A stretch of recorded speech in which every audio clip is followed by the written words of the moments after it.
Today we are going to provide a brief overview of how to connect embodiments to Neurorobotics Studio.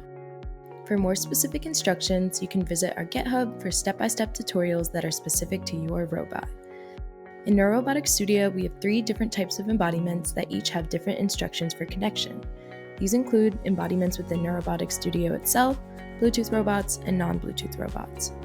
For embodiments with Neurorobotics Studio, you must choose your embodiment and then connect that embodiment to your experiment.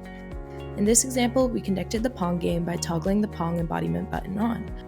After turning the application on, you will be able to see the embodiment within your experiment. Next, we have Bluetooth embodiments, which are designed for any physical robot that has Bluetooth connection. If applicable, you can download your robot's specific code from the GitHub repository. From there, you can connect your robot via your device's Bluetooth settings, which gives you the capability to connect it within FEAGI. Lastly, we have non-Bluetooth embodiments. After making sure your robot has power, you can deploy the FEAGI connector and apply your unique magic link to connect the embodiment to Neurorobotics Studio.